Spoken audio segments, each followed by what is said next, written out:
Your Majesties, welcome back to the channel. Thank you so much for always returning. Thank you so much for your show of love. Thank you so much for all that you do for this community to keep growing. Hope you're well in all your ways, Your Majesties, and you're loving yourself and others like always. All right, today we are talking about this whole thing that was circulating for some time, and it brought a lot of debate between the Melanita people and our other brothers. All right, this whole King James the Sixth, and then King James the First being a black. Now, a lot are saying it's true, a lot are saying it's not true. So I want to hear your opinion, what you think. There was something I stumbled upon. I know if I put it up here, I'm going to have issues with YouTube. But if you see that, you will understand very well how these people whitewash people. You see, there are some persons that you might look at them, they are white, but their blood, there are traces of the melanated because they have origins of the melanated people. Now they just deliberately whitewash them, and they do this gradually from generations. They started from the first generation. Now, by the time they get to the third generation of this mixture, intermarrying and eugenics and everything, by the time they get to the third generation, that line is whited. It's whitewashed.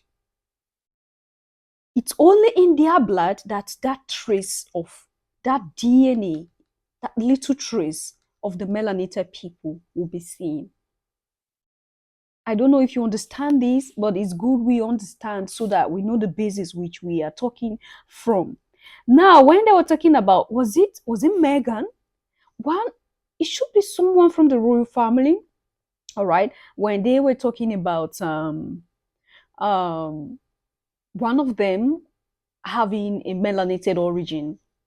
I laughed because some persons are like, it's not true, it's not true. And I within myself, I just felt like these people don't understand that it might not just only be her. There are a lot of them who are like that there. But because they did all these whole tricks and everything they do to whitewash people, whitewash lineage, they do it, then you look at them and you wouldn't know.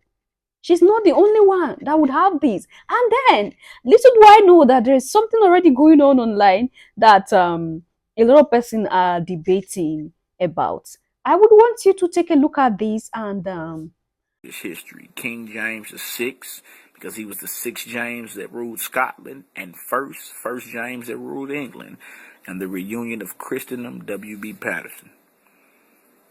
See, this was drew on cloth. You can't whitewash cloth. It wasn't painted on canvas. You see that?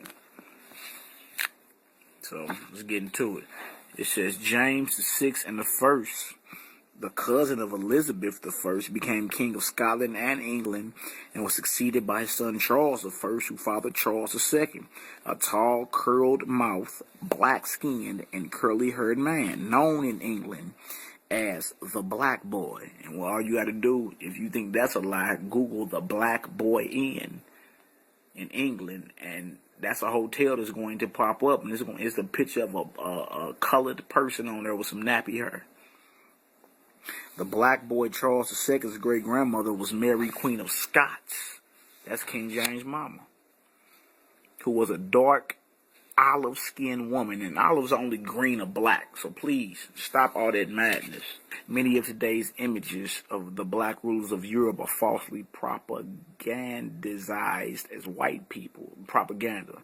Their portraits have been whitened, distorted, or merely invented to give a fake impression of Europe's early rulers. Alright, we talking 858 AD. You see that? The Moors didn't just stop. Our forefathers didn't just stop at Spain and Italy. We kept it moving under persecution and all that. We ain't just ruled there. We kept it moving. Ruled all over the map. All right. Malcolm the First. That's 943 A.D. Indos. I'm gonna get on up here some more though. I'm gonna show y'all something. Show y'all King James Daddy. You tell me what this look like. What that look like? That's King James Daddy, Henry Stewart. Oh, they called him Lord Darnley. Like Rick James, don't he? The Protestant Henry Stuart, also known as Lord Donnelly, was the son of Matthew Stuart and Margaret Douglas, the daughter of Margaret Tudor. You know that series on HBO or Showtime called The Tudors? They was black too. The sister of King Henry VIII of England. Lord Darnley's mother was a descendant of William Douglas, 2nd Earl of Angus, who was a grandson of King Robert III, a descendant of the Scottish Black King Kenneth the Niger, through his great-grandfather Robert the Bruce. Alright, so King James' mama, Mary of Scots. But she was a Roman Catholic, though. You see how it look? His father was a Protestant.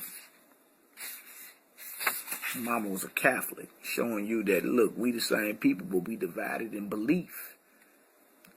Anyway, Your Majesties, what do you think? Leave a comment there as we progress. Now, you know, the way these people whitewash even images, I'm not surprised anymore, because at the process of all this whole discovery, this journey, when I started this whole journey, I was a bit shocked.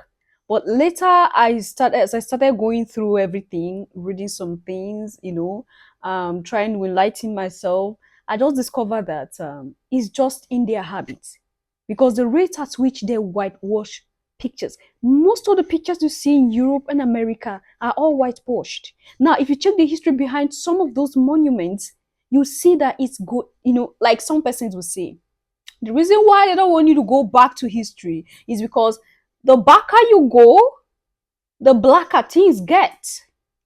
I don't know if that makes sense for you, but it does for me. The more deeper you go into history, the darker it gets, the blacker it gets. If I'm permitted to use those words, the melanated it gets, Your Majesties. And this is the truth. And that is why it's forbidden to go to history, because when I talk about history, I'm talking about the real thing, because a lot of the things that they teach our children in schools these days are fabricated ones. They are interwoven histories. All right. Now, one of the example was one of the discussions I brought here. You know, we talked about Septimus Severus, right? That's Roman African emperor. And why even Roman African?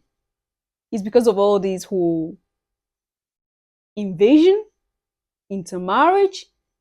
You know exactly what happened to Egypt, that today a lot of controversies are just rising up, a lot of confusion for those who want to be confused, because when you know the original things and you just see, you look at people doing what they do, you just sit and just look at them, because you've already known what is what.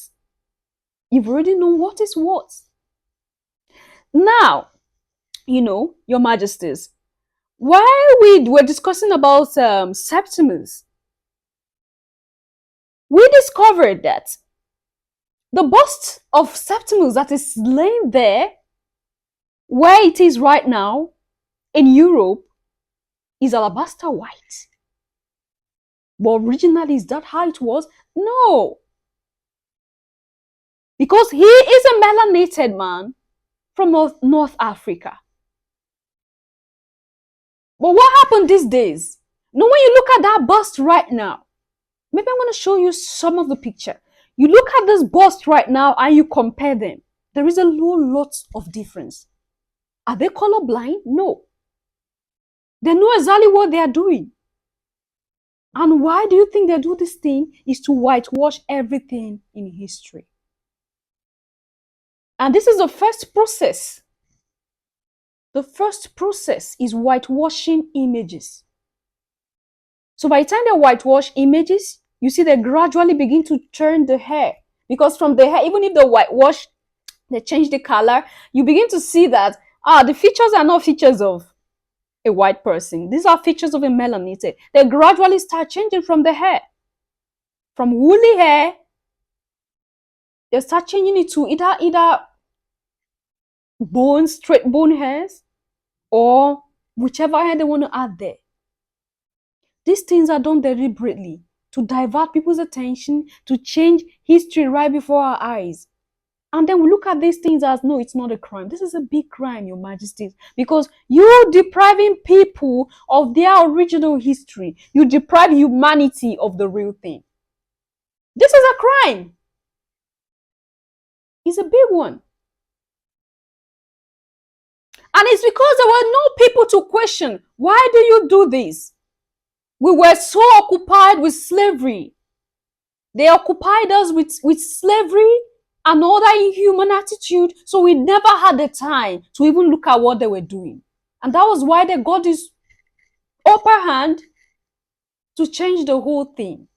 While our men were in prison, our women were tied down in churches, right? They used religion to tie our women, and our children, they use education to tie them. False education, because they give them false information. While all these things was happening, and you think they were doing you some good, they were there stealing your history. They were there lying to you. And who have all these attributes, because we are always looking for where the devil is. We are all looking for where that hellfire is, where that devil is burning in perpetual fire. We think it's far away somewhere, where the devil is always in your midst every day, moving with you, eating with you, laughing with you. These are things that happens. And then most of the times, the whole attribute, what they should attribute even to these people, they don't attribute it to them. And then you'll be there, giving all the praises to one white, whoever, who never contributed to the development of the world. While your melanated kings and queens who broke their backs and worked their brains to make things happen, you don't give them those regards. They tell you to hate on them, that they were bad people, they were wicked people, they were satanic people. You don't need to think about them. You don't need to talk about them. But you give those glory and praise to someone who did nothing. And these are always the strategies they're using us. Make us cut off from our roots and our origin. There's a lot more to life than you can imagine, because a lot more havoc has been done to the histories that we know of. And if only we could listen to the voices of those who were here before us, because they keep telling us every day not to believe the lies that the world is presenting to you. They keep shouting every day, but we do not hear them, because even the connection we should have with these people have been cut off. What do you think, Your Majesties? Leave your comments and thought there at the section, and I'll see you in my next one. Until then, love yourself, Your Majesties. Love others. Stay safe. Stay positive always. Bye for now.